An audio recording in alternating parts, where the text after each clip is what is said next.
ওমরে ফারুকের ইন্তেকালের ঘটনাটা বলেই আমরা মোনাজাতের দিকে যাব। শুনবেন? শুনতে চান? উনি স্বপ্নে দেখলেন একটা লাল মোরগ ওনাকে 3টা ঠোকর মেরেছে। কয়টা? উনি জুমার নামাজে, জিলহজ মাসের শেষ সপ্তাহে জুমার নামাজে বললেন যে একটা লাল মোরগ 3টা ঠোকর মেরেছে। মুগীরা ইবনে শুবা রাদিয়াল্লাহু তাআলা আনহুর দাস আবু লুলু আল মাজুসি, এই লোকটা খঞ্জর বানাতে পারত। মুগীরা রাদিয়াল্লাহু তাআলা আনহুর দাস। মুগীরা প্রতিদিন 4 দিরহাম করে চার্জ করত, যেহেতু দাস। সে এসে বিচার দিল, আমিরুল মুমিনিন, মুগীরা আমার থেকে বেশি টাকা চায়, জুলুম করে। ওমরে ফারুক বললেন, তাই? তুমি কি কাজ জানো? বলে, আমি খঞ্জর বানাতে জানি। বাড়ি কই? পারস্য। আরে তুমি খঞ্জর বানাতে জানলে তো 4 দিরহাম অনেক কম, সে তো আরো বেশি টাকা নেওয়া দরকার ছিল তোমার থেকে। আবু লুলুর এই কথা পছন্দ হয় নাই। সে কয়, ওমর, তুমি সবারে দয়া দেখাও আর আমার ক্ষেত্রে কঠিন নিয়ম বানাইলা, দাঁড়াও এই নিয়ম তোমার আমি দেখাবো। এই রাগে সে বাড়িতে যে একটা খঞ্জর বানালো। কি বানালো? খঞ্জর চিনেন? ছোট্ট ছুরি। কিছুদিন আগে ওমানের সুলতান কাবুস ইন্তেকাল করেছে, জানেন আপনারা? ওনার এই কোমরের মধ্যে খঞ্জর থাকতো, ছবিতে দেখছেন? আরব শায়েখ যারা সুলতান আমির, কোমরে কি থাকে? ছোরা থাকে, খঞ্জর। সে বাসায় যে একটা খঞ্জর বানালো, যেই খঞ্জরের 2 মাথা, লাহু রাসান ওয়া মাকবাদাতুহু ফি ওয়াসাতি, আর ধরার হ্যান্ডেলটা মাঝখানে, এদিকেও ছুরি এদিকেও ছুরি, যাতে এইভাবে মারা যায়। সে ধার দিতে লাগলো আর বলল, ওমর দাঁড়াও, তোমার আমি দেখাবো। ওমরে ফারুক মসজিদে নববীর ইমাম, ফজরের নামাজের সময় এ আবু লুলু আল মাজুসি বুরনুস পরে, চাদর পরে, লুকিয়ে লুকিয়ে, সে অগ্নি উপাসক, মুমিন নয়, ওমরে ফারুককে অ্যাটাক করার জন্য গেলেন মসজিদে নববীতে। ওয়াকানু ইউসাল্লুনা বিগালাস, তখন ওনারা অন্ধকারে নামাজ পড়তো। নামাজের সময় যখন হলো, লুকিয়ে লুকিয়ে প্রথম কাতারে ওমরে ফারুকের পিছনে মুয়াজ্জিনের পাশেই দাঁড়ালো, হাতে খঞ্জর। একামত হলো, ওমরে ফারুক সালাত শুরু করলেন, ফজরের সালাত, আল্লাহু আকবার। নামাজ শুরু করলেন, সূরা ফাতিহা বললেন। আরেকটা সূরা যখন পড়তে যাবেন, in the mean time Abu Lulu এই খঞ্জর নিয়ে ওমরে ফারুকের বুকের মধ্যে 3টা স্টেবিং করলেন। একটা মারলেন নাভির নিচে, মারার সাথে সাথে পাকস্থলী কেটে গেল। আরেকটা মারলেন পাজরে, পাজর ছিঁড়ে গেল। 3টা মারার পরে ওমরে ফারুক বললেন, কাতালানি আল কালব, এক কুকুর আমাকে মেরে ফেলেছে। পেছন থেকে এক সাহাবীকে টান মেরে সামনের দিকে নিয়ে গেলেন, তুমি নামাজের ইমামতি করাও। আর ওমরে ফারুককে বাকিরা ধরাধরি করে পেছনে নিতে আরম্ভ করলেন। আর এই আত্মাই আক্রমণ যে করেছে, সে কাতারের মাঝখান দিয়ে যেতে আরম্ভ করলো আর 2 দিকে ছুরি মারতে আরম্ভ করলো। 13 জন সাহাবীর গায়ে ছুরি মেরেছে, 7 জন সাহাবা স্পট ডেথ, জায়গায় মৃত্যু। এই ভয়ঙ্কর অবস্থা দেখে এক সাহাবী বুরনুস, এক ধরনের জুব্বা আছে মাথাওয়ালা, অনেকে জ্যাকেট পরছেন না এরকম মাথাওয়ালা, লম্বা জুব্বা আছে, আরবরা শীতে পড়ে মাথাওয়ালা। এই মাথাওয়ালা জুব্বা বের করে এক সাহাবী জালের মতো তার দিকে উড়ায় মারলো। ওই বুরনুসের মধ্যে পেঁচিয়ে আবু লুলু মাটিতে পড়ে গেল আর সুইসাইড করে ফেললো, নিজের বুকে নিজে মেরে আত্মহত্যা। যেই সাহাবীকে ইমামতির জন্য দাঁড় করালেন, উনি ছোট্ট সূরা দিয়ে প্রথম রাকাতে সূরা আল কাউসার, দ্বিতীয় রাকাতে সূরাতুল ইখলাস দিয়ে নামাজ শেষ। ওমরে ফারুক বেহুশ। ওমরে ফারুক কি? বেহুশ। সবাই কান্নাকাটি করতেছে, সবাই দেখতে গেলেন, এখন হুঁশ ফিরে না। মুখের মধ্যে, মুখ খুলে রাষ্ট্রের চিকিৎসক মুখের মধ্যে দুধ দিলেন, ওই নাভি দিয়ে দুধ বের হয়ে যায়, পাকস্থলী কেটে ওখান দিয়ে দুধ বের হয়ে যাচ্ছে। তারা বললো, ওনারে বাঁচানো সম্ভব না, দেখেন হুঁশ ফিরে কিনা। হুঁশ ফিরলে ওনার পরে কে আমির হবে, উনি যেন প্যানেল ঠিক করে দিয়ে যায়। সবাই তাকিয়েছে ওমরে ফারুকের চোখের দিকে। আল্লাহর মেহেরবানিতে ঘন্টা খানিক পরে উনি চোখ খুললেন। চোখ খোলার পরেই বলেন নাই, ও মা আমি মরে যাই। চোখ খোলার পরে উনি বলেন নাই, কে মারলো আমারে। চোখ খোলার পরে উনি বলেন নাই, আমার পরে নেতা কে হবে। চোখ খোলার পরে সর্বপ্রথম কথাটি ছিল, আসল্লান নাস, আমার নেতৃত্বে যে ফজরের নামাজটা শুরু হয়েছিল, এটাকে ঠিক মতো তোরা পড়েছিলি? আমার নেতৃত্বে যে ফজরের জামাত শুরু হয়েছিল, সেটা ঠিকঠাক মতো সমাপ্ত হয়েছিল কিনা আগে বল। আসল্লান নাস, নামাজটা হয়েছে কিনা বল। সুবহানাল্লাহ বলতে পারলেন না? This is Omar, hour super hero. নেতা অনেকগুলো লাগে না, এরকম নেতা একটাই যথেষ্ট, যে গোটা বিশ্বকে কাঁপায় দিতে পারে। চিল্লায় বলো ঠিক কিনা? আমরা সবাই ভাই। ইন্নামাল মুমিনুনা ইখওয়া ফাসলিহু বাইনা আখাওয়াইকুম, আমরা যে ভাই এটা আমরা ভুলে গেছি। যেখানে ইসলাম আমাদেরকে শিখায় হিন্দু তোমার ভাই, খ্রিস্টানও আমার ভাই, নাস্তিকগুলাও আমার ভাই, ঠিক কিনা? ভ্রাতৃত্ব তিন ধরনের, একটা হচ্ছে উখুয়া আন-নাসাবিয়া, ব্লাড কানেকশনের ভাই, যেমন আমার মায়ের পেটের ভাই, সে উখুয়া নাসাবি, আমার আপন ভাই, ঠিক কিনা? দুই নম্বর ক্যাটাগরি হচ্ছে আমরা এখানে যারা আছি, এটাকে বলে আল উখুয়া আদ-দীনিয়া, দ্বীনি ভাই। আমরা একে অপরের কি ভাই? আমরা কেউ কাউরে চিনি এখানে? কোন আত্মীয়তার সম্পর্ক আছে? ব্লাড কানেকশন আছে? কিন্তু আমরা ভাই। আমার ভাইয়ের কিছু হলে আমার কষ্ট লাগে, ঠিক কিনা? ফিলিস্তিনে আমার ভাইয়ের গায়ে আঘাত লাগলে আমার হৃদয়ে আগুন জ্বলে যায়, ঠিক কিনা? আমার রোহিঙ্গা ভাইদেরকে যখন 1 মিলিয়ন রোহিঙ্গাকে যখন নিজ ভিটে মাটি ছাড়া করা হয়েছে, আমরা এটা সহ্য করতে পারি নাই, আমাদের রক্তক্ষরণ হয়েছে, জোরে বলেন ঠিক কিনা? ইন্ডিয়াতে যখন আমার মুসলিম ভাইরা আক্রান্ত হয়, আমরা এখান থেকে গর্জে উঠি, কারণ আমার দ্বীনি ভাই। 3 নম্বর ভ্রাতৃত্বের ক্যাটাগরি হচ্ছে আল উখুয়া আল ইনসানিয়া, হিউম্যানিটেরিয়ান রিলিজিয়ন, মানবিক দিক থেকে ভাই। সেই দিক থেকে হিন্দু আমার ভাই, ঠিক কিনা? খ্রিস্টানও আমার ভাই, নাস্তিকও আমার ভাই। বলেন তো আমাদের আদি পিতার নাম কি? আদি মাতার নাম হাওয়া আলাইহিস সালাম। আদম আলাইহিস সালাম যে পিতা, শুধু আমার পিতা না, হিন্দুর পিতা। তাহলে আমাদের সবার বাপ একজন। গোটা বিশ্বের সবার বাবা কয়জন? সবার মা কয়জন? আমাদের কোরআন কয়টা? আমাদের প্রভু এক নবীর উম্মত, জীবন বিধানে ওই শিবানী কোরআন। তবে কেন এক নও হে মুসলমান, এক হও করিয়া আহ্বান।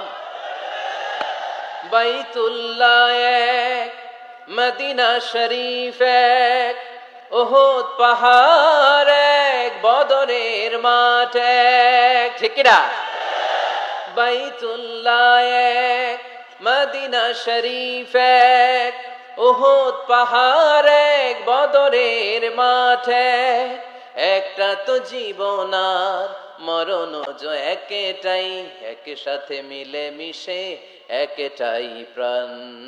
তবে কেন এক নও হে মুসলমান, এক হও করিয়া আহ্বান। পড়েন আমিন। আমরা এক সুতোয় গাথা, এই গোটা মানব সভ্যতার শিকড় এক জায়গায়, আদম আর হাওয়া, তার মানে সবাই ভাই ভাই, চিল্লায় বলেন ঠিক কিনা? এই ভেদাভেদ আমরা গড়েছি, বিভেদের প্রাচীর আমরা বানিয়েছি। আমরা বানিয়েছি তুই কালো আমি সাদা, আমরা বানিয়েছি তুই ব্রাহ্মণ আমি শূদ্র, আমরা বানিয়েছি তুই আরব আমি অনারব। আল্লাহর কাছে কোনো পার্থক্য নাই, সব আল্লাহর গোলাম, চিল্লায় বলেন ঠিক কিনা? এজন্য সাহাবাদের মধ্যে যে অভ্যাসটা ছিল, ট্র্যাডিশন ছিল, রোহামা উবাইনাহুম, নিজেরা নিজেরা পুষ্প কোমল, এক ভাই আরেক ভাইয়ের জন্য জীবন দিয়ে দিত। মক্কা থেকে মুহাজির সাহাবারা বাড়ি ছেড়ে, ঘর ছেড়ে, পরিবার ছেড়ে, সম্পদ ছেড়ে মদিনায় আসলেন। মদিনাতে তাদের কেউ নাই, এলাকাটা অপরিচিত। বিশ্বনবী বললেন, চিন্তার কোনো কারণ নাই, টেনশন করো না। প্রত্যেক মুহাজির সাহাবীকে ধরে ধরে মদিনার আনসারী সাহাবীদের বাড়িতে পাঠিয়ে দিলেন, আর প্রত্যেকের সাথে ভ্রাতৃত্বের বন্ধনে আবদ্ধ করে দিলেন, ভাই ভাই বানিয়ে দিলেন। ভাই আনসার সাহাবারা নিজেদের যাদের 2টা বউ ছিল, তারা বলতে শুরু করলো, মুহাজির সাহাবী তুমি আমার ভাই, যেহেতু বিশ্বনবী তোমার দায়িত্ব আমাকে দিয়েছে, তুমি আমার আপন ভাইয়ের চেয়ে বড়, ঠিক কিনা? আমার 2 জন স্ত্রী, আমি একজনকে তালাক দিয়ে দিব, কারে ভাল লাগে দেখো, এই 2 জনের মধ্যে থেকে কারে ভাল লাগে তাকে তালাক দিব, ডিভোর্স দিব, তারে তুমি বিয়ে করে ফেলবা। আমার যত সম্পদ আছে সব সম্পদ এই যে সামনে নিয়ে আসলাম, অর্ধেক তোমার অর্ধেক আমার। সুবহানাল্লাহ পড়বেন না? This is called Islamic brotherhood. এভাবে সম্পদ পেয়ে, স্ত্রী পেয়ে মুহাজির সাহাবারাও আনন্দে নিয়ে যায় নাই। আব্দুর রহমান ইবনে আউফ রাদিয়াল্লাহু তাআলা আনহুকে যখন প্রস্তাব দেয়া হলো, আপনি আমার ভাই, আপনার দায়িত্ব বিশ্বনবী আমাকে দিয়েছে, আমার সব সম্পদের অর্ধেক নিয়ে যান, আমার একাধিক স্ত্রী আছে, কারে ভাল লাগে দেখেন, তালাক দিয়ে দিব, নিয়ে যান। উনি আনন্দের চোটে সব নিয়ে যায় নাই। আমরা পাইলে কি করতাম? হ্যাঁ, ধরেন আপনার বাড়ি ফরিদপুর, আপনি গেছেন চিটাগাং, একজন আপনার ভাই বানায় দিল, এখন বললো ভাই আমার 2 বউ, একটা আপনি নিয়ে যান। আমার 20 কোটি টাকা আছে ব্যাংকে, 10 কোটি আপনার। আমরা কি করতাম? আহা কি আনন্দ, আকাশে বাতাসে, ঠিক কিনা? আমরা তো মহা খুশি হয়ে যেতাম। আব্দুর রহমান ইবনে আউফ, হোয়াট ইজ দ্য পার্সোনালিটি, কি পার্সোনালিটি, ব্যক্তিত্ব তারা বিলং করতো। উনি বলেছেন, দুল্লানি আলা সুক বারাকাল্লাহু ফি মালিকা ওয়া আহলিক, আল্লাহ তোমার স্ত্রীর মধ্যেও বরকত দেখ, সম্পদেও বরকত দেখ। আমার সম্পদও লাগবে না, স্ত্রীও লাগবে না, শুধু বাজারটা কোথায়, show me the way to market, মদিনার বাজারটা কোথায় দেখায় দাও, আমি ব্যবসা করে নিজেই ধনী হয়ে যাব। ভ্রাতৃত্বের বন্ধন। আশিদ্দাউ আলাল কুফার রুহামাউ বাইনাহুম, সাহাবারা কাফেরদের সাথে বজ্র কঠোর, নিজেরা নিজেরা পুষ্পকোমল, আর আমরা নিজেরা নিজেরা বলেন বজ্র কঠোর। এজন্য সাহাবীদের যে পন্থা, ওই পন্থা আমাদের মধ্যে আনার দরকার আছে না নাই? আমরা কি নিজেরা নিজেদেরকে ভাই বলতে পারি না? হ্যাঁ, এই কাদা ছোড়াছুরি, এই গালি আর কতদিন? সেই ছোটবেলা থেকে শুনতেছি, এরে দেখতে পারে না, এরে গালি দেয়, কিন্তু আমরা ভাই। ইসলাম আমাদেরকে এটা শিখায় নাই, চিল্লায় বলেন ঠিক কিনা? তাই আমরা ভ্রাতৃত্বের বন্ধনে অটুট থাকতে চাই। আজকের মাহফিলের স্লোগান হোক কালিমা লা ইলাহা ইল্লাল্লাহ, যে পড়েছে সেই আমার ভাই। তার জন্য আমার হৃদয়ে ভালোবাসার দরদ আছে না নেই? এজন্য রাব্বুল আলামিন বলেন মুহাম্মাদুর রাসূলুল্লাহি ওয়াল্লাযীনা মাআহু আশিদ্দাউ আলাল কুফফারি রুহামাউ বাইনাহুম। মুহাম্মদ সাল্লাল্লাহু আলাইহি ওয়াসাল্লাম আল্লাহর রাসূল, তার সাথে যারা থাকে মানে তার সাহাবারা, নিজেরা নিজেরা পুষ্পকোমল, কাফেরদের ব্যাপারে তারা বজ্র কঠোর। সুবহানাল্লাহ পড়েন। এরপর আল্লাহ বললেন তারাহুম রুকআন সুজদান ইয়াবতাগুনা ফাদলাম মিনাল্লাহি ওয়া রিদওয়ানা। ও নবী, আপনি দেখবেন আপনার সাহাবারা সব সময় রুকু করে, সব সময় সিজদা করে, সিজদার মধ্যে তারা মাথা ঠুকে ঠুকে আমার পেলেই ওনারা রুকু করতেন, সিজদা করতেন। আকরাবু মা ইয়াকুনুল আবদু মির রাব্বিহি ওয়া হুয়া সাজিদ ফাআকসিরু ফীহি দুআ।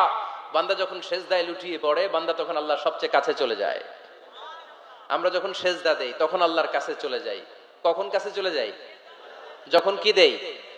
আপাত দৃষ্টিতে মনে হয় আমার সিজদাটা মসজিদের টাইলসের উপরে পড়েছে, জায়নামাজের উপরে পড়েছে, মসজিদের কাতারের উপরে, মুসল্লার উপরে পড়েছে, কিন্তু আল্লাহর হাবিব বলেন তোমার সিজদাটা আল্লাহর কুদরতি পায়ের উপরে পড়েছে।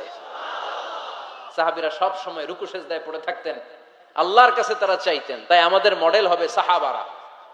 আমাদের মডেল হবে কারা? আওয়াজ করে বলেন কারা? এই মেসেজটা বাড়িতে নিয়ে যেতে পারবেন তো? This is the first message I drop today for the people of Faridpur. ফরিদপুরবাসীর জন্য আজকের আমার প্রথম মেসেজ, আমাদের মডেল হচ্ছে সাহাবারা। ঠিক কিনা? সাহাবারা আমাদের মডেল, ওনারা আমাদের ইন্সপায়ারেশন, ওনারা আমাদের অনুপ্রেরণা। এজন্য আল্লাহর হাবিব সাল্লাল্লাহু আলাইহি ওয়াসাল্লাম বলেছেন লা তাসুব্বু আসহাবি, খবরদার আমার সাহাবাদেরকে গালি দিও না। তোমরা যদি উহুদ পাহাড় পরিমাণ স্বর্ণ দান করো, আমার সাহাবারা ওই কঠিন মুহূর্তে যে এক মুঠ চাল দান করেছিল, ওই চালের দানের সমান হবে না। আবার বিশ্বনবী বলতেন খায়রুল কুরুনি কারনি সুম্মাল্লাযীনা ইয়ালুনাহুম সুম্মাল্লাযীনা ইয়ালুনাহুম, সবচাইতে শ্রেষ্ঠ যুগ আমার যুগ, তারপরে আমার সাহাবাদের যুগ, তারপরে তাবিঈদের যুগ। পড়েন সুবহানাল্লাহ। সবচাইতে শ্রেষ্ঠ যুগ হচ্ছে সাহাবাদের যুগ।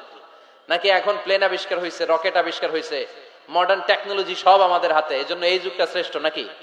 না, আল্লাহর হাবিব সাল্লাল্লাহু আলাইহি ওয়াসাল্লাম বলেছেন সাহাবাদের যুগটা হচ্ছে গোটা দুনিয়ার যত যুগ এই পৃথিবী দেখেছে সবচেয়ে শ্রেষ্ঠ যুগ হচ্ছে সাহাবাদের যুগ। চিল্লায় বলেন ঠিক কিনা?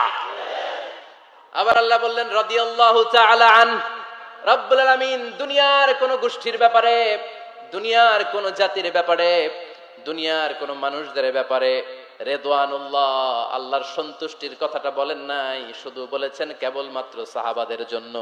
সুবহানাল্লাহ পড়েন। এজন্য সাহাবাদের নাম শুনলে কি পড়তে হয়? আমি যদি পড়ি আবু বকর, এরপরে কি পড়বেন? যদি পড়ি ওমর, যদি পড়ি আলী, যদি পড়ি উসমান রাদিয়াল্লাহু তাআলা আনহু, আল্লাহ তাআলা ওনাদের উপর খুশি হয়েছেন। ঠিক কি না? এজন্য সাহাবারা আমাদের মডেল। আজকে আমরা সাহাবাদের জীবন চরিত্র সম্পর্কে কিছু জানার চেষ্টা করব এবং সেই জীবনের আলোকে আমাদের জীবনকে আলোকিত করতে চেষ্টা করব ইনশাআল্লাহ। পড়েন। সবার মনোযোগ আছে তো? আজকে আমরা সাইয়েদনা ওমরে ফারুকের বায়োগ্রাফি সম্পর্কে জানবো। ওমরে ফারুক রাদিয়াল্লাহু তাআলা আনহু, the super hero of this উম্মাহ। এই উম্মার সুপার হিরো তিনি। ঠিক কি না? ওনার মুখের আগে লাঠি চলতো বেশি। সুবহানাল্লাহ পড়বেন না? মাঝে মাঝে লাঠি চালানোরও দরকার আছে না নাই? সাইয়েদনা ওমরে ফারুক আমাদের জন্য অনুপ্রেরণা। Is the real super hero of Muslim উম্মাহ। তিনি এই উম্মার রিয়েল সুপার হিরো। এজন্য ওনার জীবনী থেকে আমরা কিছু শিক্ষা নেওয়ার চেষ্টা করব ইনশাআল্লাহ। পড়েন। সাইয়েদনা ওমরে ফারুক কিভাবে ইসলাম ধর্ম গ্রহণ করলেন, কিভাবে বিশ্বনবীর প্রাণের কলিজার টুকরা হলেন, এটা দিয়ে আমরা শুরু করি। আল্লাহ তাআলা সাইয়েদনা ওমরে ফারুকের হৃদয়ের মধ্যে 3টা ধাক্কা মেরেছেন, ইমানের ধাক্কা। আওয়াজ করে বলতে হবে কয়টা? জোরে বলেন তো কয়টা? 3টা ইমানি ধাক্কা। এক হচ্ছে বিশ্বনবীর দোয়ার ধাক্কা। এক কি? দোয়ার ধাক্কা। 2 হচ্ছে সূরা হাক্কা দিয়ে দিয়েছেন আল্লাহ এক ধাক্কা, সুবহানাল্লাহ পড়বেন না? 3 হচ্ছে সূরাতু তাহা দিয়ে আল্লাহ দিয়েছেন আরেকটা ধাক্কা। এই 3টা ইমানি ধাক্কা যখন সাইয়েদনা ওমর ফারুকের হৃদয়ে লাগলো, উনি পড়তে আরম্ভ করেছেন আশহাদু আল্লা ইলাহা ইল্লাল্লাহ ওয়া আশহাদু আন্না মুহাম্মাদান আবদুহু ওয়া রাসূলুহু। চিল্লায়ে পড়েন আল্লাহু আকবার। বিশ্বনবী মক্কায় বসে বসে তাহাজ্জুদের সালাত পড়ে আল্লাহর কাছে দোয়া করলেন, আল্লাহুম্মা আইজ্জাল ইসলাম বিআহাব্বির রাজুলাইনি ইলাইক। ও আল্লাহ, 2 জন লোকের নাম বলবো, 2 জনের দরকার নাই, এই 2 জনের একজনকে আপনি ইসলামের সুশীতল ছায়া তলে এনে ইসলামকে বিজয় দান করে দেন। মুহূর্তের মধ্যে দোয়াটা কবুল করে নিয়েছে কে? বিশ্বনবী বললেন, আল্লাহ 2 জনের নাম বলবো আজকের দোয়ায়। বিআবি জাহল ইবনে হিশাম, হয়তো হিশামের বেটা আবু জাহেলকে আপনি ইসলামের ভিতরে নিয়ে আসেন, কিংবা ওমর ইবনুল খাত্তাব, খাত্তাবের বেটা ওমরকে আপনি ইসলামের ছায়া তলে নিয়ে আসেন। ওমরে ফারুকের জন্য দোয়াটা কবুল করে নিয়েছে কে? মক্কার যে অবস্থা, আল্লাহর হাবিব সাল্লাল্লাহু আলাইহি ওয়াসাল্লাম বুঝলেন মক্কার এই 2 জনের একজন যদি আমার সাথে না থাকে তাহলে মক্কায় দাওয়াতি কাজ চালিয়ে যাওয়া যাবে। আল্লাহরে বললেন, আল্লাহ বেশি চাই না, এই 2 জনের একজন, হয় আবু জাহেল নয় ওমর, হয় আবু জাহেল নয় ওমর। বিশ্বনবী যখন দোয়া করলেন, এই দোয়ার একটা ইমানি ধাক্কা, নুরানি ধাক্কা সাইয়েদনা ওমর ফারুকের হৃদয়কে স্পর্শ করে ফেললো। দোয়া ইজ লাইক এ মিসাইল। এই যে আমরা দোয়া করি, এটা মিসাইলের মতো। যুদ্ধে মিসাইল হামলা করে না? মিসাইল হামলা করার পরে এই মিসাইল লক্ষ্য বস্তুতে যে ভেদ করে, ঠিক কিনা? তেমনি দোয়ার মতো যদি আপনি দোয়া করতে পারেন, আপনি যেই জন্য দোয়া করেছেন ঠিক ওই জায়গায় যে আপনার দোয়া স্পর্শ করে। সুবহানাল্লাহ পড়বেন না? বিশ্বনবীর দোয়ার মাধ্যমে প্রথমে সাইয়েদনা ওমর ফারুকের হৃদয়ে এক ধাক্কা লাগলো। 2 নম্বরে রব্বুল আলামিন সূরাতুল হাক্কা দিয়ে ওমর ফারুকের হৃদয়ের মধ্যে দিলেন এক ধাক্কা। পড়েন আল্লাহু আকবার। কোরআনের ভেতরে সূরাতুল হাক্কা নামে একটা সূরা আছে না নাই? আল হাক্কাতু মাল হাক্কা ওয়া মা আদরাকা মাল হাক্কা। পড়েন আল্লাহু আকবার। বিশ্বনবী যখন দোয়া করলেন, ওই দোয়া যখন সাইয়েদনা ওমর ফারুকের হৃদয়ে স্পর্শ করলো, সাইয়েদনা ওমর ফারুক সব সময় বিশ্বনবীরে ফলো করতে আরম্ভ করলেন। বিশ্বনবী ডানে গেলে লুকিয়ে লুকিয়ে ওমর ফারুক ডানে যায়, বিশ্বনবী বায়ে গেলে লুকিয়ে লুকিয়ে ওমর ফারুক বায়ে যায়। বিশ্বনবী একবার মসজিদুল হারামে যে নামাজ পড়তে শুরু করলেন, ওমর ফারুক তখন বিশ্বনবীর পিছু পিছু ছদ্মবেশে পেছন থেকে যে বিশ্বনবী কিভাবে নামাজ পড়ে দেখতে শুরু করলেন। বিশ্বনবী ইন দা মিন টাইম এশার নামাজে আল হাক্কাতু মাল হাক্কা তেলাওয়াত শুরু করে দিলেন। আল হাক্কাতু মাল হাক্কা তেলাওয়াত শুরু করে দিলেন। তেলাওয়াত করতে করতে বিশ্বনবী যখন তেলাওয়াত করতেছে, ওমর ফারুক এরকম দুলতেছে আর মজা পাচ্ছে। ও মিয়া, বিশ্বনবীর কণ্ঠ বুঝি আমার মতো কণ্ঠ, আপনার মতো কণ্ঠ, আহমদ বিন ইউসুফের কণ্ঠ, আব্দুল বাসিতের কণ্ঠ না?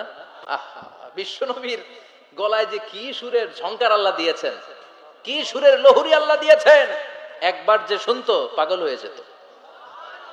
আল্লাহু আকবার। বিশ্বনবী সূরা হাক্কা মন্ত্রমুগ্ধ তেলাওয়াতে, মন্ত্রমুগ্ধ সুর দিয়ে, মন্ত্রমুগ্ধ কণ্ঠ দিয়ে তেলাওয়াত করতে লাগলেন। এশার সালাতে ওমর ফারুক দুলতে লাগলেন। ওমর ফারুক যত শুনেন অবাক হয়ে যায়, যত শুনেন অবাক হয়ে যায়, যতই শুনে অবাক। কিরে? কারণ তিনি আরবি ভাষা বুঝতেন। এত সুন্দর শব্দের গাঁথুনি, এত প্রাঞ্জল বর্ণনা, এত সুন্দর অন্তমিল, এটা কবিতা না হয়ে পারে না। উনি মনে মনে ভাবলেন, এটা মনে হয় কবিতা। It might be poem, it could be poem.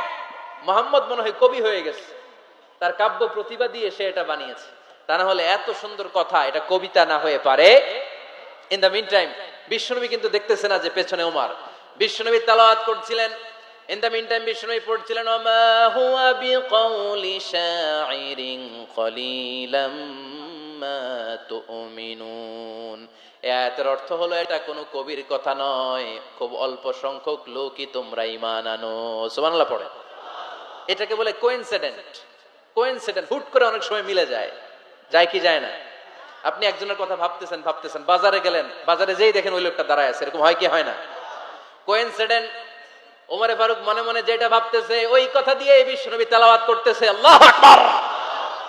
বিশ্বনবী যে আয়াত তেলাওয়াত করছিলেন, আয়াতের অর্থ হলো এটা কোনো কবির বানানো কবিতা না, খুব অল্প সংখ্যক লোকই তোমরা ঈমান আনো। ওমরে ফারুক আটকে উঠলেন, থমকে দাঁড়ালেন। ঘটনা কি? আমি মনে মনে ভাবলাম, কি রে, এত সুন্দর কথা, এটা তো মানুষের কথা হতে পারে না, এটা নিশ্চয়ই কবিতা, কবির কথা। কিন্তু মুহাম্মদ এখন আবার পড়তেছে ওমা হুয়া বিকাউলি শায়ের, এটা কোনো শায়েরের, কবির কথা নয়। কলিলাম মা তুমিনুন, অল্পই তোমরা ঈমান আনো। তার মানে আমার মনে যা চলে মুহাম্মদ এটা টের পায়। মুহাম্মদ গণক। নাউজুবিল্লাহ পড়বেন না? মুহাম্মদ অনেক বড় মাপের একজন গণক। মানুষের হৃদয়ে কি চলে, মনে মনে কি ভাবে, মুহাম্মদ না দেখেও বলে দিতে পারে। ইন দা মিন টাইম বিশ্বনবী পরের আয়াতে পড়লেন ওয়ালা বিকাউলি কাহিনিন কলিলাম মা তাযাক্কারুন। এই আয়াতের অর্থ হলো এটা কোনো গণকের বানানো গণনা নয়, খুব অল্প সংখ্যক লোকই তোমরা উপদেশ হিসেবে এটাকে মানো। সুবহানাল্লাহ পড়েন। এবার আর ওমরে ফারুকের সহ্য হয় না, কি আজীব তামাশা। প্রথমে মনে করলাম কবিতা, মোহাম্মদ কয় কবি না, সে কবি না, এটা কবিতা না। তারপরে ভাবলাম সে গণক, সে আয়াত পরে পরে বলে দিল এটা গণনা নয়, তাহলে এটা কি? এটা কি কবিতাও না, গণনাও না, তাহলে এটা কি? বিশ্বনবী তখন বললেন তানজিলুম মির রাব্বিল আলামিন। সুবহানাল্লাহ পড়েন। পরের আয়াত ছিল তানজিলুম মির রাব্বিল আলামিন। এটা দুনিয়ার কোন কবির বানানো কবিতা না, এটা কোন গণকের গণনা না, এটা কোন সাহিত্যিকের বানানো সাহিত্য নয়, এটা মহাবিশ্বের পরিচালক রব্বুল আলামিনের কাছ থেকে পাঠানো কিতাব কোরআন।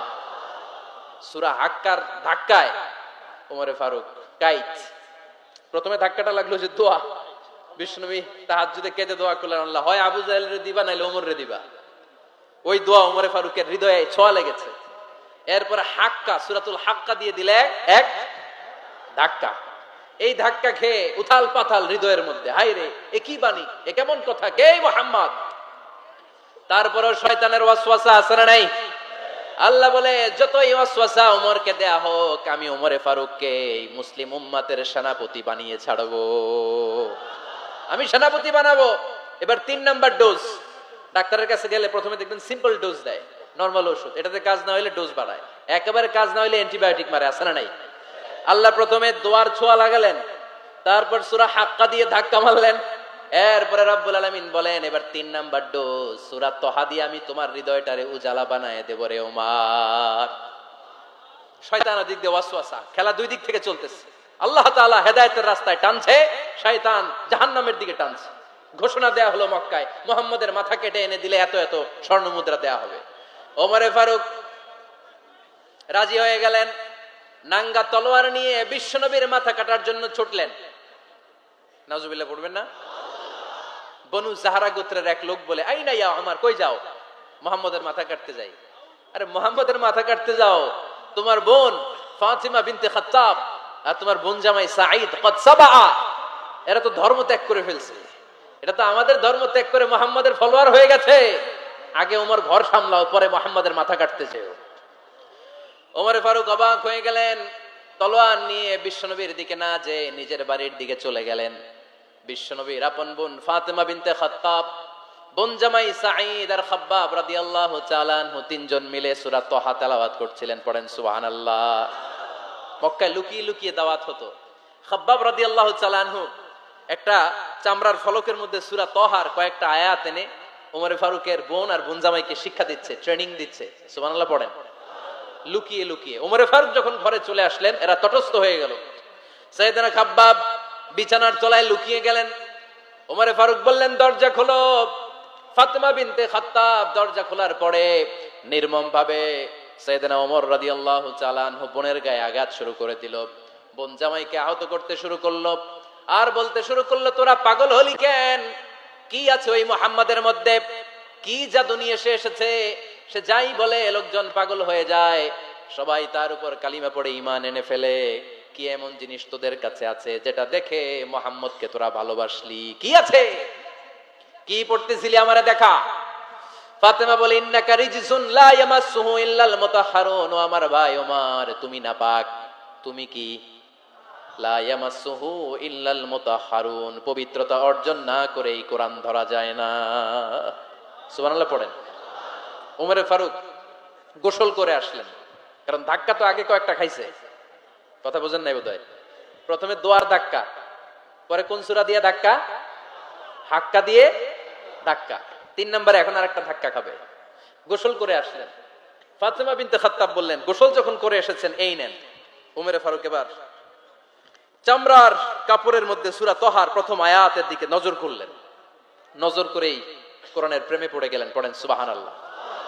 উমরে ফারুক পড়তে আরম্ভ করলেন, তহা মা আনজালনা আলাইকাল কুরআনা লিতাশকা ইল্লা তাযকিরাতাল লিমান ইয়াখশা তানজিলাম মিম্মান খালাকাল আরদা ওয়াস সামাওয়াতিল উলা। সুবহানাল্লাহ পড়েন। উনি পড়তে আরম্ভ করলেন, তহা মা আনজালনা আলাইকাল কুরআনা লিতাশকা, এই কোরআনকে আমি তোমাদের হতভাগ্য জাতি হিসেবে দুনিয়ায় থাকার জন্য পাঠাই নাই। এটা রব্বুল আলামিনের পক্ষ থেকে এসেছে। যারা রবকে ভয় করে তাদের জন্য আছে উপদেশ। যিনি আকাশ বানিয়েছেন, জমিন বানিয়েছেন, ওই আল্লাহ তাআলা নিজেই এই কোরআন পাঠিয়েছে। আওয়াজ করে পড়তে হবে আল্লাহু আকবার। উনি খুব ভালো আরবি জানতেন। সূরা তহা পড়ার পরে আর ধৈর্য ধারণ করতে পারে না। ওমরে ফারুক ছোট্ট বাচ্চার মতো কান্না শুরু করে দিলেন। আল্লাহু আকবার। সূরা তহাটা হাতে নিয়ে, তলোয়ারটা হাতে নিয়ে বিশ্বনবীর দিকে ছুটতে আরম্ভ করলেন। আইনা মুহাম্মদ, কোথায় মুহাম্মদ? তোমরা আমাকে মুহাম্মাদের কাছে নিয়ে চলো। বিশ্বনবী তখন সাফা পাহাড়ের পাদদেশে দারুল আরকাম ইবনে আলকামের ঘরে লুকিয়ে লুকিয়ে কোরআনের দাওয়াত দিতেন। ওমরে ফারুককে পাগলের মতো ছুটে আসতে দেখে বিশ্বনবীর চাচা হামজা ইবনে আব্দুল মুত্তালিব বলল, নবী আপনি পালান। ওই যে খাত্তাবের বেটা ওমর আপনাকে অপমান করার জন্য, আক্রমণ করার জন্য তেরে এসেছে। সাহাবীরা বললেন, নবী আপনি পালিয়ে যান, আমরা সামাল দেব। বিশ্বনবী বললেন, না আমি পালাবো না, বরং তোমরা সরে যাও। ওমর ইবনে আল খাত্তাবকে আমার দরবার পর্যন্ত আসতে দাও। আমার তো মনে হচ্ছে ওই যে তাহাজ্জুদের নামাজ শেষে চোখের পানি ছেড়ে যে আমি আল্লাহর কাছে দোয়া করেছি, আজকে আমার ওই দোয়াটা কবুল হতে শুরু করেছে। আমার তো মনে হচ্ছে আমার ওই দোয়া কবুল হবে, আসতে দাও। ওমর ফারুক এসে বললেন, আশহাদু আল্লা ইলাহা ইল্লাল্লাহ ওয়া আশহাদু আন্না মুহাম্মাদান আবদুহু ওয়া রাসূলুহু, আমি সাক্ষ্য দিলাম আল্লাহ ছাড়া কোনো ইলাহা নাই, নিশ্চয়ই আপনি আল্লাহর প্রেরিত বান্দা এবং রাসূল। পড়েন সুবহানাল্লাহ। ওমর ফারুক যখন কালিমা শাহাদা পড়ে মুসলমান হয়ে বিশ্বনবীর হাতে হাত রাখলেন, মুসলিম সাহাবীদের মধ্যে খুশি আর আনন্দের বন্যা বয়ে গেল। মুসলিম হাতে গোনা সাহাবারা আল্লাহর প্রশংসা করলেন। বিশ্বনবী সাইয়েদনা ওমর ফারুককে জড়িয়ে ধরলেন।